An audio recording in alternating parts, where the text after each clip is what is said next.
40 Radio. ADN 40 Radio. Siempre conmigo. ¿Cómo le va? Es un gusto saludarlos aquí en La Espuma de los Días. El día de hoy tenemos una invitada muy especial para nosotros porque es compañera de aquí de ADN 40, Beca Duncan. Nos trae un libro, Luis y Caro contra los fantasmas de la ciudad. Espantosas aventuras en el centro histórico. Ahorita vamos a hablar de ello. Ya sabes, síganos por todas nuestras plataformas. Estamos en la tele, en ADN 40, también en la página web, en TikTok, Instagram, en YouTube y en mis redes personales. Me encuentra como Neira Moncayo. Nos tiene unos datos Rebeca Ramos. ¿Cómo estás, Rebeca? Bien, bien, gracias. Sí, 70 años del voto femenino, un 17 de octubre de 1953. La vida política de las mexicanas cambió porque el presidente Adolfo Ruiz Cortines expidió la reforma que otorgó a plenitud los derechos ciudadanos a las mexicanas, que incluye el voto y el derecho a ser votada.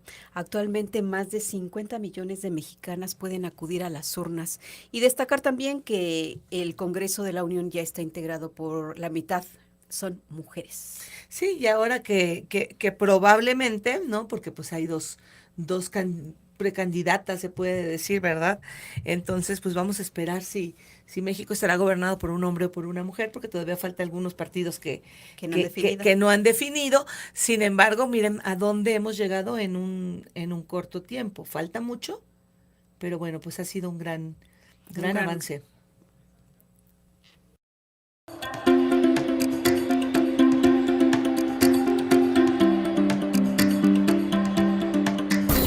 Escuchas ADN 40 Radio. ADN 40 Radio. Siempre conmigo.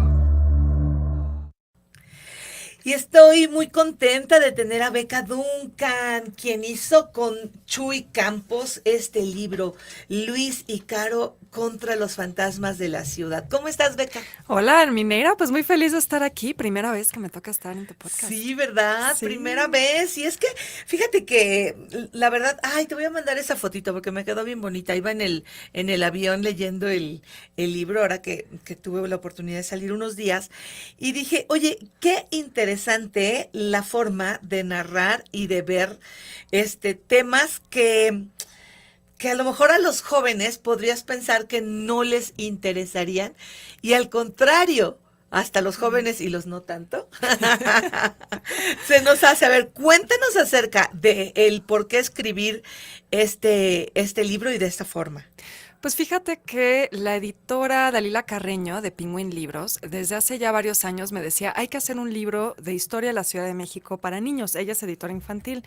Y yo la verdad es que no lo tenía tan claro cómo podría hacer esto, ¿no? Porque yo le decía, híjole, es que un libro de historia les va a aburrir, yo no sé escribir para niños, o sea, ¿cómo lo podemos pensar para que realmente sea algo atractivo?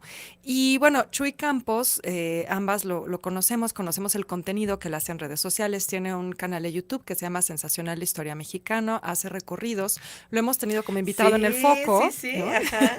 Y entonces de pronto como que platicando con Dalila dijimos, ¿sabes qué? Ya lo tenemos. Invitemos a Chuy y que sea un libro de terror infantil, ¿no? Donde mezclemos los temas que él trabaja como historiador de lo esotérico, de lo fantasmal, de lo mágico, y por mi parte como historiadora enfocada en temas de la ciudad, en temas urbanos, pues creo que podemos hacer ahí una buena mancuerna y de esta manera generar esta curiosidad por la historia de la Ciudad de México en los lectores infantiles, pero a la vez darles una historia de aventura divertida. Sí, y es que la verdad es que me fui adentrando a la historia porque dije, a ver, ¿de qué se trata esto y con qué me voy a encontrar? Porque todos los datos y los lugares son reales. Sí. ¿No? Uh-huh. Lo que te va haciendo un poco fantasioso es la historia de estos jóvenes, ¿no? Con las leyendas y con los datos, porque ¿de dónde sale Luis y Caro? Pues fíjate que a la hora de aterrizar el libro, Chuy fue el que dijo, tiene que ser una novela, porque él tiene un hijo más o menos de la misma edad. Y él decía, si es un libro de historia, les va a dar toda la flojera del mundo, ¿no? Tenemos que inventarnos un relato donde tengamos unos personajes infantiles. Y entonces, Luis y Caro son un poco como proyecciones de nosotros mismos. O sea, hay mucho de Chuy en Luis y hay mucho de mí en Caro. Yo soy una ñoña, niña a los plumones, como es Caro.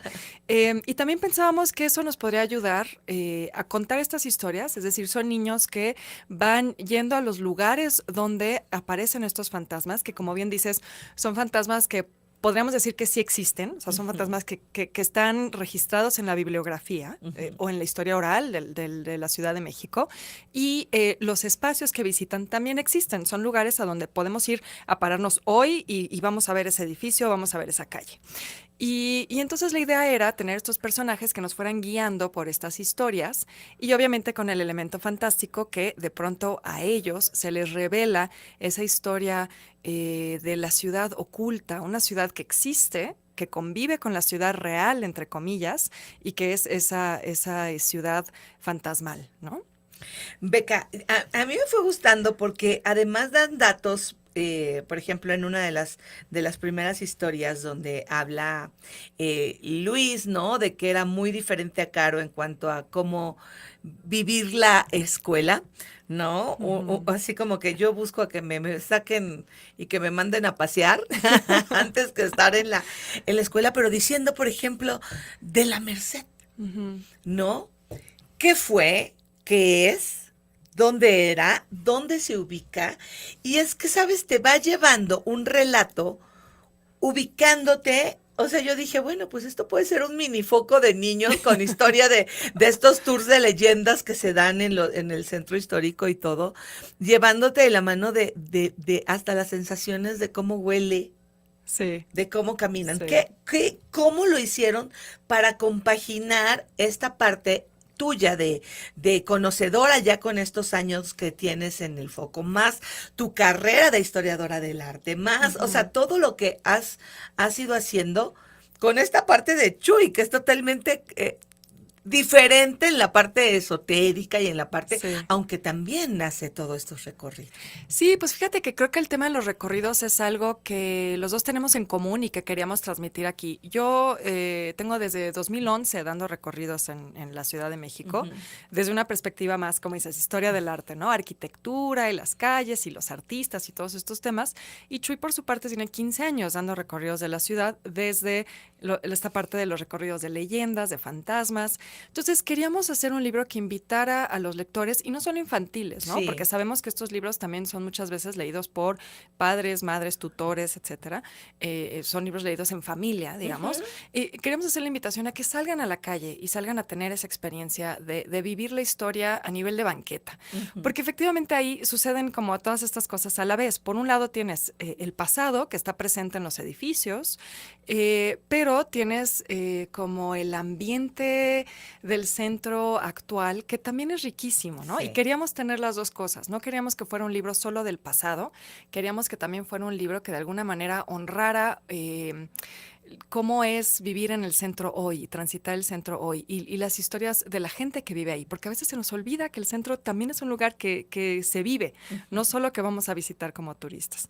Entonces, como lo que dices de la Merced, queríamos tener el Callejón de la Belleza, ¿no? Que es donde las mujeres van a depilarse Sí, y ponerse y las uñas. uñas. Sí, exacto.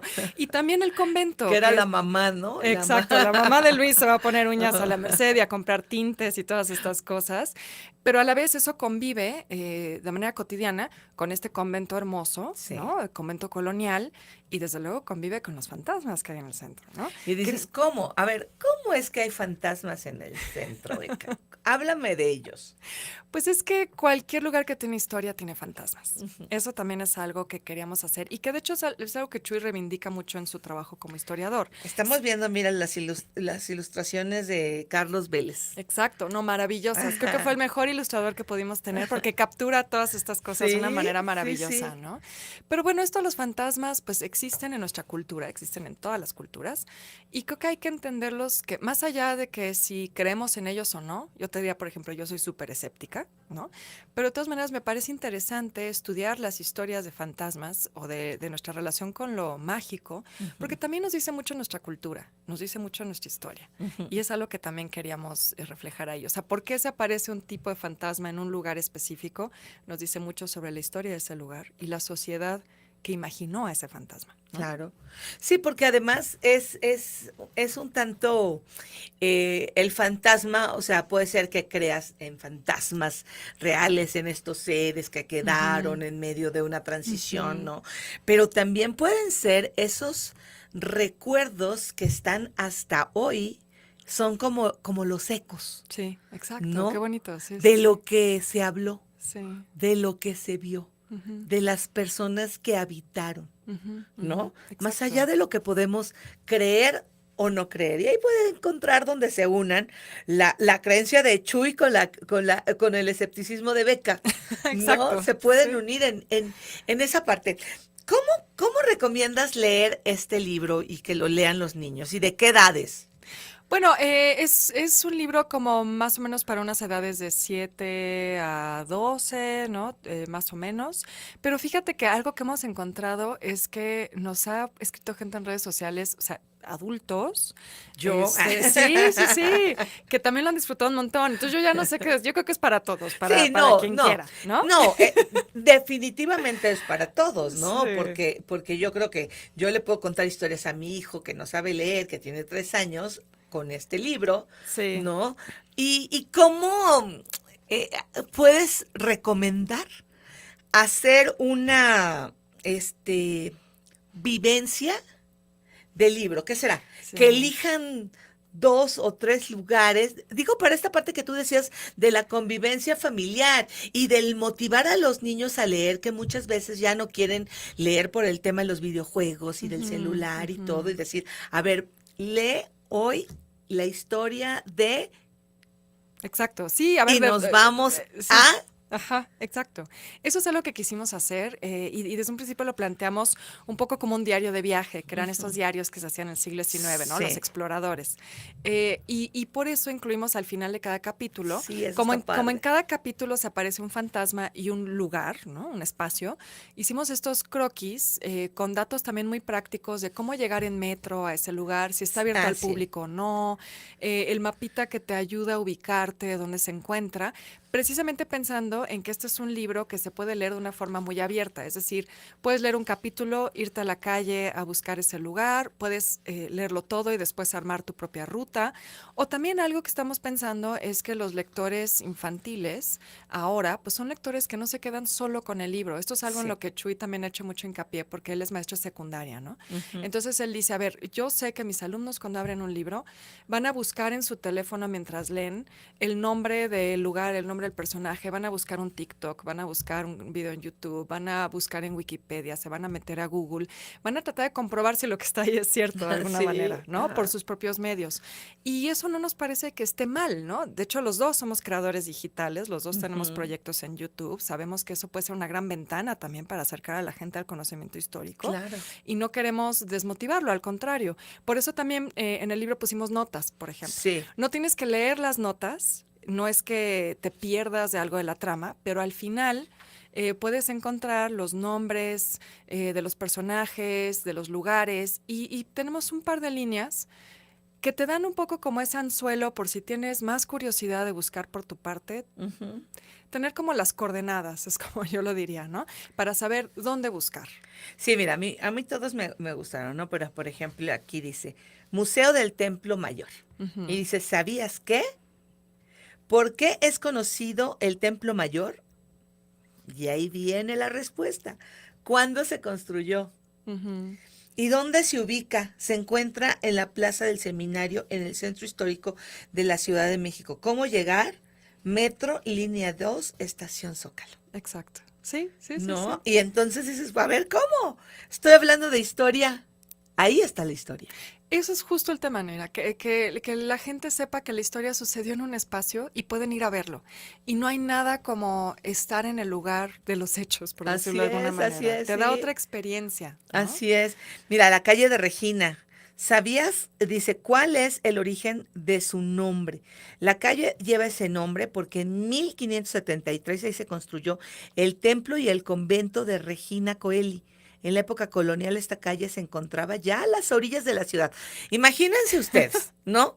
Nosotros ahí es el centro y de ahí se expande Sí. toda la ciudad hasta los cerros, ¿no? Hasta donde Pero- estamos hoy, y exacto, donde hasta nuestro estamos, Ajusco, donde hasta estamos nuestro hoy. Ajusco. Y ahí eran las orillas de la ciudad, ¿no? Entonces empiezas a imaginarte cómo era, pero lo vas a imaginar mejor si te paras ahí.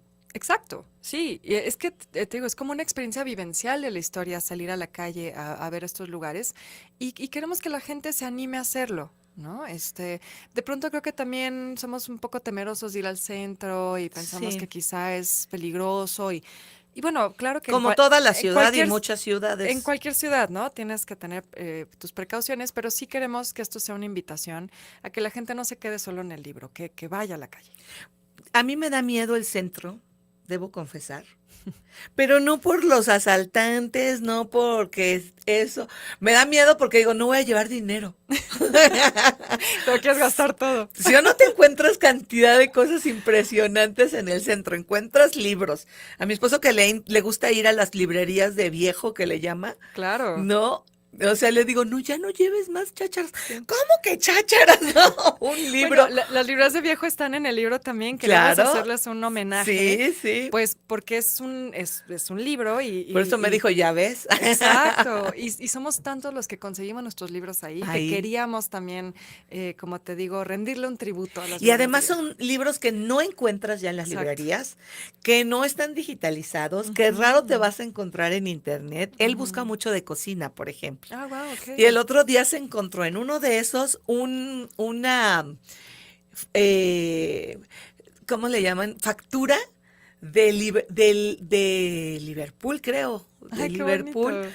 que compraron, o sea, una cosa así, pero yo creo que ni mi bisabuela había nacido, ¿no? Qué Una cosa así bonito. súper bonita. Oye, Beca, esta parte de las ilustraciones, dime cómo se hicieron, porque algunas están tremendas, fantasmagóricas. Sí, fíjate que, bueno, desde un principio en la editorial nos dijeron que querían trabajar con Carlos Vélez. Y a mí me pareció súper atinado. Yo a Carlos lo conocía por otro libro que les recomiendo mucho, que se llama Casi Hermanas, también es infantil. Y también tiene esta onda como de terror, porque es como una niña vampiro y una niña hombre lobo.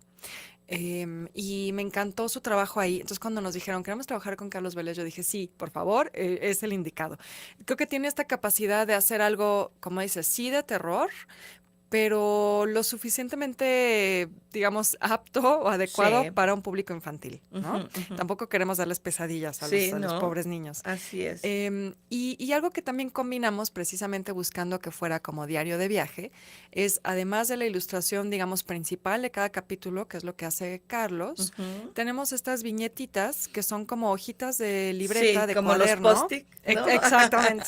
Y eso, fíjate que esos dibujos los hizo el hijo de Chuy, Isma, y mi sobrino Ah, Patricio, ajá. que pues son más o menos de la misma edad. Ajá, Y nos pareció bonito como incluir, exacto, esos dibujitos ajá. que creo que ayudan, por un lado, a que genere más vínculo con los lectores infantiles, Ajá. porque pensamos, bueno, los niños todo el tiempo están garabateando en la libreta, le están aventando el papelito al compañero en clase, ¿no? Sí, sí. Pero pues precisamente la trama trata un poco sobre un libro mágico, que es lo que les permite ver a estas apariciones fantasmales, y que ellos deben continuar con la labor de llenar este libro, ¿no? Yo sé que todas las historias te gustan, ustedes las escribieron, sin embargo, ¿cuál fue la que más te llegó? Ay, fíjate que pues yo creo que son dos. Por un lado, La Llorona, o las dos como lloronas que tenemos, desde luego es la leyenda más famosa, pero el tema de La Llorona, que me parece muy interesante, es que también de alguna manera nos ayudaba a hablar de cuestiones de género. O sea, es una leyenda que se puede abordar con perspectiva de género y que es importante hacerlo, ¿no? Entonces me gustaba esa porque nos permitía como actualizar un poco la narrativa en torno a estas leyendas. Y bueno, pensar que seguimos hoy creyendo en un fantasma que se aparece en tiempos prehispánicos, también me parece maravilloso. Pero mi favorita es la de Don Juan Manuel, fíjate, porque Don Juan Manuel es un personaje que sí existió en la realidad. Don Juan Manuel Solórzano es un personaje que está documentado en el virreinato, que era muy cercano al virrey de su tiempo, y me gusta esto cuando la realidad se vuelve ficción o cuando se rompe ese límite entre la realidad y la ficción. O sea, como dónde termina el personaje real y dónde empieza la leyenda, ¿no? Y sigue siendo uno de los fantasmas como más conocidos entre los habitantes del centro histórico. Beca, antes de irnos, yo te quiero felicitar a ti, obviamente también a Héctor de Mauleón. Estuvimos hace unos días compartiendo ahí un rato con Beca, con Héctor. Había muchos personajes importantes de la cultura de México, pero yo me fui con los Focofans. Fue el 15 aniversario del Foco. Estaban dando su discurso y dije, no quiero verme mal entre tanta gente importante de yo gritar, en bicicleta, porque hablaban de los recorridos y no hablaban de bicicleta. Oye, se ha convertido el Foco en un referente de la cultura, de la historia, del vivir diario del centro histórico. ¿Cómo ha sido tu experiencia? Ay, pues para mí ha sido una cosa realmente maravillosa. Digo, yo solo llevo 5 años, ¿no? De los 15 que tiene el programa. La tercera parte. Sí. Ajá. Eso sí. Entonces, pues para mí ha sido increíble porque, bueno, es la posibilidad de compartir con miles de personas el conocimiento histórico que a veces se queda en los libros, se queda en la academia, se queda entre los investigadores. Entonces, a mí me parecía fantástico pues poder hacer lo que llevo muchos años haciendo, que es pues investigación histórica y compartirla a través de recorridos y distintos proyectos, hacerlo ahora como para un público mucho más masivo. Me parece una cosa muy importante, ¿no? Que haya estos espacios donde se puede hacer. Y en lo personal, pues ha sido un viaje maravilloso. O sea, imagínate que a mí cuando Héctor de Mauleón me invitó a participar, yo trabajaba en un archivo. Yo era así, pero invisible en ello. O sea, yo estaba metida en un archivo, empolvándome entre documentos viejos. El trabajo del historiador a veces es un trabajo muy solitario también, claro, ¿no? Y de pronto estar arrojada frente a las cámaras, pues fue... Y entre la gente, además. Sí, fue un reto, la verdad, de estar ahí en el reflector, ¿no? Cuando yo estaba acostumbrada a estar, entre estantes de libros viejos y documentos viejos, pero bueno, fue una experiencia maravillosa y lo ha sido. Y sobre todo lo que agradezco es esto que dices de los fans, el público, que haya tanto interés por un programa de historia. Sí. Es una cosa... Para los historiadores es mágico. Yo estuve con ellas porque, bueno, en su mayoría eran mujeres, aunque sí había hombres, pero me daban detalles, estaban súper emocionadas, bien animadas ahí en el festejo, y la verdad es que, híjole, se agradece. No puedo ver en vivo porque pues me los echo aquí, tenemos un sistema donde podemos llegar. No lo vi el lunes a revisar, a ver a dónde estuvieron y qué hicieron. Pero hay cosas bien bonitas que poca gente tiene la posibilidad de ver, aunque vayas a ese lugar, porque por el mismo de que casi que si les soplas se deshacen, que tienen que entrar ustedes con guantes, que tienen que entrar con un protocolo, que sería imposible que la sociedad pues entrara. Entonces, pues yo te quiero dar las gracias por mostrarnos todo ese lugar y por darnos este maravilloso libro y seguirnos enseñando pues las maravillas de nuestra ciudad. Ay, pues no, al contrario, muchas gracias a ti, Mine, que siempre nos has apoyado muchísimo, y pues a ADN 40, ¿no? Que es nuestra casa y que a mí me parece fantástico que un canal de televisión de este tamaño se arriesgue, porque hay que decir que sí es un riesgo, a abrir espacios para hablar de historia. Pues que sigas triunfando y que sigas en los reflectores. Muchas gracias, Beca. Vamos con esta cápsula de Camel.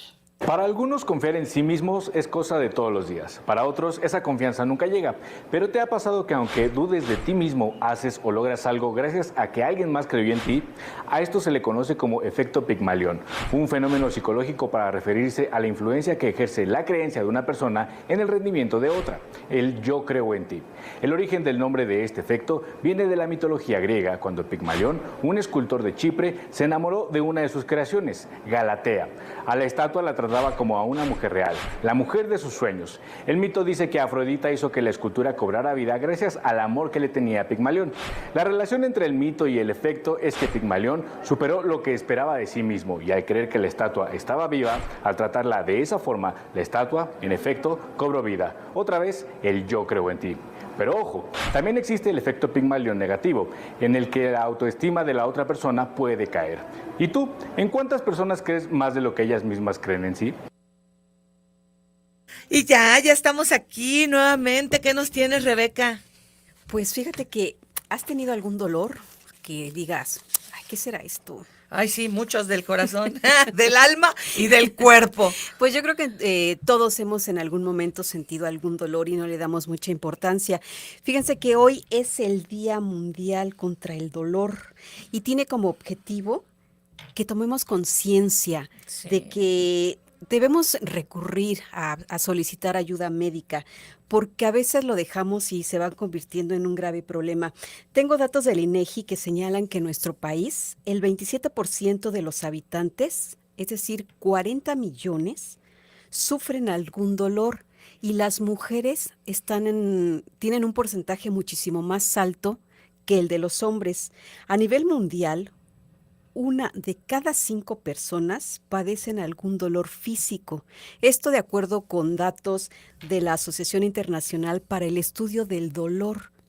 Y nos recomiendan asistir al médico, ver por qué tenemos ese dolor, porque esto nos puede dañar Sí. en nuestras actividades diarias, nos pueden dañar psicológicamente, también nos puede dañar la conducta Ujú. y a nivel físico, pues no andamos muy bien. Entonces, chéquese cuando sienta algún dolor. Son señales. Señales, de exactamente. algo, ¿verdad? Yo ando con un dolor aquí y le dije que vino Gaby, Ajá. Gaby Vázquez, y que es médico además de terapeuta. Me dice, pues es que lo que estás comiendo es esto. Y dices, uy, sí, qué cosas. Mire, así es que ya sabía usted que había un día ¿cómo es? Día Mundial contra el Dolor. Día Mundial contra el Dolor. Así es que si algo le duele, chéquese. Si le duele el alma, bueno, pues escuche la espuma de los días. Ya nos vamos. Le damos las gracias por haber estado con nosotros y pues síganos acompañando. El día de hoy me voy a bailar. Sí. Me voy a bailar con la banda El Recodo. El Recodo. ¿Te sabes alguna del Recodo? No, la yo verdad, tampoco. no. Yo tampoco. Pero mira, todo sea por festejar al patrón. Pues, dice que habrá que te ruegue el que te quiera, ¿cómo? Que te ruegue quien te quiera, dice el Recodo. No me la sé, productor, no me sé ninguna, pero me voy a divertir mucho. Pero además vamos a festejar el cumpleaños. Yo me niego a decirle al tío Richie, a mi patrón Ricardo Salinas, pero bueno, no, es la fiesta del tío Richie. Sí. ¿Verdad? A festejar. Así es que vamos a festejar. Ya vámonos. Bueno, nos sigamos viendo ADN 40. Nos despedimos. Un abrazo, ya sabe usted, de la abundancia del corazón. Habla.